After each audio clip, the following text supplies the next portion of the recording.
రాబోయే 5 నుంచి 7 ఏళ్ల వ్యవధిలో అధునాతనమైన 7 నానోమీటర్ చిప్స్ రూపొందించాలని భారత్ లక్ష్యంగా పెట్టుకుంది. సెమీకండక్టర్లు కేవలం టెక్నాలజీ రంగంలో ముందడుగు వేయడానికి మాత్రమే కాదు, పారిశ్రామిక అభివృద్ధికి, ఉపాధి కల్పనకు కూడా కీలకమని ఇండియా భావిస్తోంది.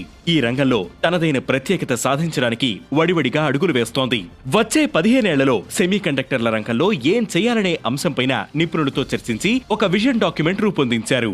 ఈ రోడ్ మ్యాప్ ఆధారంగా ముందుకు వెళతామని కేంద్ర ఎలక్ట్రానిక్స్ ఇన్ఫర్మేషన్ శాఖ అధికారులు పేర్కొన్నారు. ఇందుకు అవసరమైన సాంకేతికతను, ప్రణాళికలను సిద్ధం చేసుకున్నామని చెప్పారు. ప్రస్తుతం భారత్ సెమీకండక్టర్ పరిశ్రమలో టాటా గ్రూప్ కీలక పాత్ర పోషిస్తోంది. 91,000 కోట్ల రూపాయల వ్యయంతో గుజరాత్లోని దొలేరాలో మొట్టమొదటి వేఫర్ ఫ్యాబ్రికేషన్ యూనిట్ ను ప్రారంభించింది. 28 నానోమీటర్లు అంతకంటే ఎక్కువ ప్రాధాన్యం ఉండే నానో చిప్లను ఉత్పత్తి చేస్తుంది.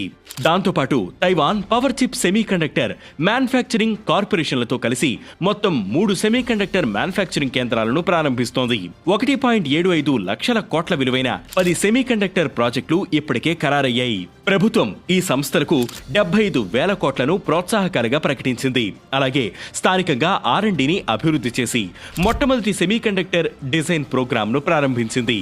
ఇందుకోసం TSMC, ఇంటెల్ లాంటి సంస్థలతో భారత్ చేతులు కలిపింది. 15 సంవత్సరాల ప్రణాళికలో భాగంగా అంతర్జాతీయ టెక్ దిగ్గజం IBM, బెల్జియం కేంద్రంగా పనిచేసే నానో ఎలక్ట్రానిక్స్ R&D హబ్ గా చెప్పే IMEC వంటి సంస్థలతో చర్చలు జరిపారు. భారత్ సెమీకండక్టర్ మిషన్ కు సహకరించేందుకు IBM ముందుకొచ్చింది.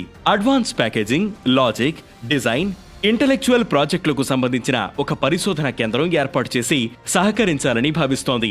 IBM రాపిడస్ కార్పొరేషన్ భాగస్వామ్యంతో జపాన్లో రీసెర్చ్ ల్యాబ్ ఏర్పాటు చేస్తోంది. ఇక్కడ సబ్ నానోమీటర్ చిప్ ఫ్యాబ్రికేషన్ సాగుతుంది.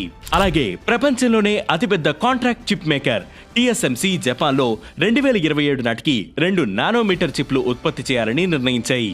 ఈ అనుభవాలను భారత్ ఉపయోగించాలని చూస్తోంది. చిప్ తయారీ వల్ల ఆటోమొబైళ్లు, కన్స్యూమర్ ఎలక్ట్రానిక్స్, ఇన్ఫ్రాస్ట్రక్చర్ రంగాలపై ప్రభావం పడుతుంది. ఇది సెమీకండక్టర్ ఆధారిత పారిశ్రామిక విప్లవానికి నాంది పలుకుతుందని భారత్ విశ్వసిస్తోంది. ఈ రంగంలో పెట్టుబడులకు భారత్ గమ్యంగా మారిందని కేంద్ర IT శాఖ మంత్రి అశ్విని వైష్ణవ్ చెప్పారు.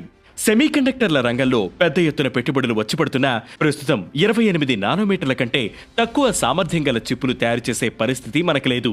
ప్రధానంగా 5nm, 3nm చిప్లకి బాగా డిమాండ్ ఉంది.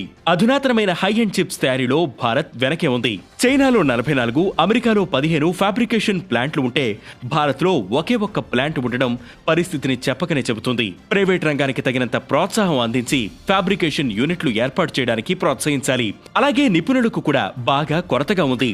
చిప్ టు స్టార్టప్ ప్రోగ్రాం ప్రారంభించి 85,000 మంది నిపుణులకు శిక్షణ ఇవ్వాలని భావించినా అది ఇంకా గాడిన పడలేదు. ఒక అధ్యయనం ప్రకారం 2027 నాటికి భారత్ ఈ రంగంలో దాదాపు 2.5 లక్షల మంది నిపుణుల కొరతను ఎదుర్కొంటోందని అంచనా. భారత్ సెమీకండక్టర్ రంగం రా మెటీరియల్స్, స్పెషల్ గ్యాస్లు, కెమికల్స్ కి, ముడి భాగాలకు ఎక్కువ ఎగుమతులపైన ఆధారపడుతోంది.